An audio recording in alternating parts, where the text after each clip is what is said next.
I'm a big believer in term limits. I think it should be 8 years, 2 terms. They did 3 terms, which, I mean, that's fine, and I wouldn't veto the bill just over that, but if it were a standalone measure, I would have insisted on just 2 terms for school board members, because I think that that's enough time for you to go, serve, get stuff done. I mean, honestly, you mentioned losing some of these legislators. I'm a huge believer in term limits. I think what term limits does is, it tells these legislators your time is limited, you come in, leave a legacy. Instead, in Washington, where they don't have term limits, what is the incentive to do? The incentive for them is to get elected and stay there as long as they can, and to stay there for decades, create these little fiefdoms, and it's all about just going back in. And I think someone like Chris Sprowls knew he was going to be Speaker for 2 years.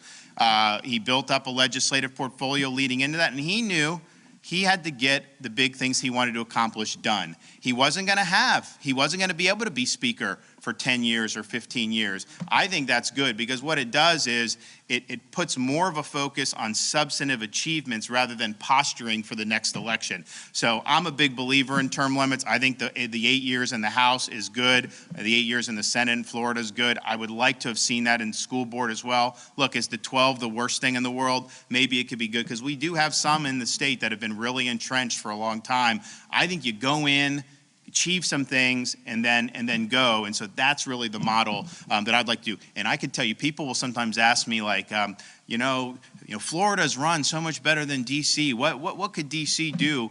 And one of the things I said, that if I could wave a magic wand, there's a number of things I would do, but one of them is term limits for members of Congress.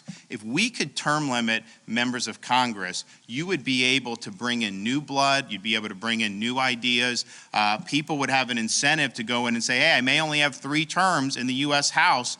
I want to get something done, instead of kind of doing what they've really gone into a big morass, and just in terms of how they do business. And so that provision is something that I think would have been better at 8. I think Chris wanted it at 8. I think the Senate wanted it, so they had to compromise.